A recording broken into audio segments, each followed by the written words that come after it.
जय हिंद defence aspirants, welcome back again. This is Divyanshu Pandey. Russia की राजधानी मॉस्को के कॉन्सर्ट हॉल में एक आतंकवादी हमला हुआ है जिसको आईसिस के द्वारा किया गया है और इस हमले में 60 से अधिक लोगों की जान गई है और जबकि 100 से अधिक लोग इसमें घायल हैं। तो चलिए जानते हैं कि इस हमले को किस प्रकार से अंजाम दिया गया है। हम जानते हैं कि आईसिस का गठन जो है 2011-12 के दौरान हुआ था और उसके बाद से जो है ये आतंकवादी घटनाओं में सबसे अधिक संलिप्त हैं। मेनली यूरोप को ये सबसे अधिक आपके टारगेट करते आए हैं और अब इन्होंने रशिया की राजधानी मॉस्को में स्थित कॉन्सर्ट मॉल में जो है आपका अटैक किया है और यहां पर हमलावर आपके घुसते हैं और वो अंधाधुंध फायरिंग के साथ जो है 60 से अधिक लोगों की हत्या करते हैं जिसमें 100 से अधिक लोग आपके घायल होते हैं। तो भारत रशिया के साथ आपका खड़ा हुआ है। प्रधानमंत्री श्री नरेंद्र मोदी के द्वारा रशिया के प्रेसिडेंट और रशिया को आपका संबोधित करते हुए ट्वीट के माध्यम से यह कहा गया कि we strongly condemn the heinous terrorist attack in Moscow. Our thoughts and prayers are with the families of the victims. Bharat stand in solidarity with the government and the people of the Russian Federation in this hour of grief. तो हम सभी जानते हैं कि आतंकवादी हमले का दर्द क्या होता है, क्योंकि भारत ने इसको काफी लंबे समय से आपका झेला हुआ है और भारत इनके साथ आपका खड़ा हुआ है। साथ ही साथ आईसिस ने के द्वारा इसकी हमले की आपकी जिम्मेदारी ली गई है और यहां पर फोटोज भी आ गई हैं कि कौन कौन इसमें आपके हमलावर शामिल थे।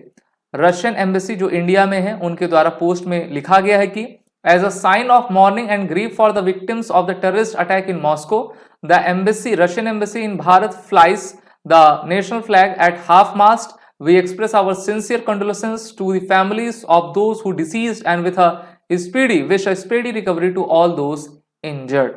तो जो हमला था काफी भयानक था, खतरनाक था, बड़े लेवल पे किया गया था। AK-47 से वो अंधाधुंध पूरे कॉन्सर्ट हॉल में, काफी बड़ा आपका हॉल था। ये देखिए, यही वो जगह है जहां पर इस हमले को आपका अंजाम दिया गया है। So the terror group claim was reported by ISIS affiliated Amaq on Telegram, although they did not provide evidence to support their assertion. और अब इसके रीजंस क्या हैं, उनके द्वारा रशिया को क्यों आपका टारगेट किया गया, क्या ये हमला रशिया और यूक्रेन के वॉर से संबंध रखता है, तो इस पर बड़े सारे आपके प्रश्न चिन्ह और क्वेश्चन आपके उठते जा रहे हैं। ऑटोमेटिक पिस्टल के साथ, ग्रेनेड के साथ उनके द्वारा जो है बॉम्बिंग की गई, फायरिंग किया गया और वहां पर जो है वो रेनॉल्ट कार से आपका आए हुए थे और उन्होंने इस हमले को आपका अंजाम दिया हुआ है। तो इस तरीके से प्रश्न ये भी उठता है कि रशियन इंटेलिजेंस एजेंसी जो कि काफी विश्व में विख्यात हैं, वो इस हमले को किस प्रकार से आपकी समझ नहीं पाए, उनके पास इनपुट्स क्यों नहीं था, ये भी एक प्रश्न उठता है। दूसरा, रशिया जो आपका वॉर में घिरा हुआ है, तो क्या कोई साजिश है किसी के द्वारा या फिर यूक्रेन ने इस हमले को कराया है, तो ये भी क्वेश्चंस आपके उठते जा रहे हैं। अमेरिका के द्वारा कहा गया है कि हमने रशिया को इस हमले, मतलब एक कोई हमला हो सकता है तो उसके लिए हमने पहले से ही रशिया को जानकारी मुहैया करवाई थी। अमेरिका के द्वारा कहा गया कि in March US gathered intelligence indicating that ISIS के Islamic State Khorasan, the Afghanistan based branch of ISIS was planning an attack in Moscow. A US official mentioned the ISIS member have been active in the Russia.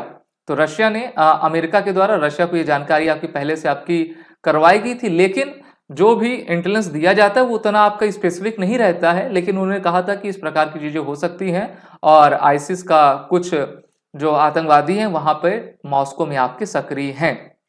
अब ISIS के है क्या, तो देखिए, Islamic State Khorasan इसका full form है, is an affiliate of largest Islamic state militant group.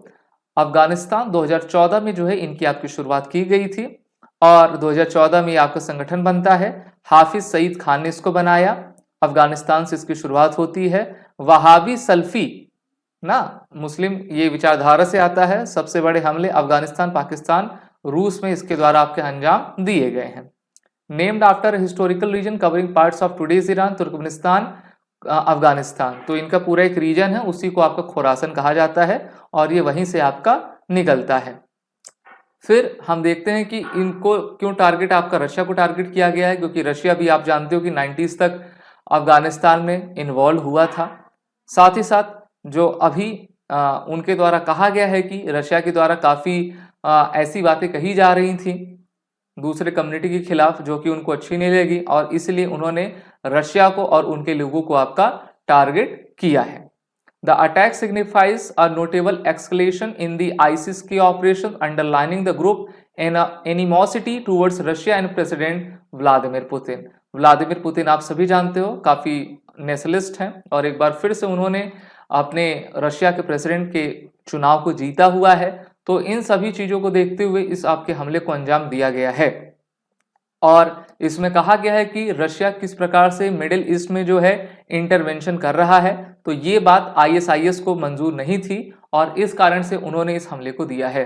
तो कारण तो बहुत सारे होते हैं, उनको रशिया को टारगेट करना था, उनके द्वारा किया गया, इसमें इतने लोग हताहत हुए, मारे गए, और ये सबसे दुखद आपकी घटना है। तो हम अब रशिया भी जो है, रशिया के साथ सभी आपके खड़े हुए हैं, भारत भी आपका है, और अमेरिका तो कह ही रहा है कि हमने इंटेलिजेंस प्रोवाइड की थी, और इस हमले का संबंध किसी भी प्रकार से रशिया यूक्रेन के वॉर से आपका संबंध नहीं रखता है। ये ISIS के द्वारा, आपको खुरासन के द्वारा किया गया हमला है, जिसके द्वारा एक बार फिर से मानवता को क्षति पहुंची हुई है। अब देखते हैं कि रशिया किस प्रकार से कदम उठाता है, और उन सभी और उनके जो आका हैं उनको एलिमिनेट किस प्रकार से करेगा। आप सभी defence aspirant SSB crack exam के इंटरव्यू और रिटन कोर्सेज में एनरोल होकर अपने आने वाले एग्जाम की तैयारी जरूर करें, और वॉर रिटन कोड का यूज कर लें। जय हिंद। अगर आप एक डिफेंस एस्पिरेंट हैं और SSB interview, NDA, CDS, FCAT जैसे एग्जाम्स के लिए प्रिपेयर कर रहे हैं, तो आप SSB क्रैक एग्जाम्स के कोर्स को चेक करना ना भूलें। आप हमारी लर्निंग एप्लीकेशन को Google प्ले स्टोर से भी डाउनलोड कर सकते हैं।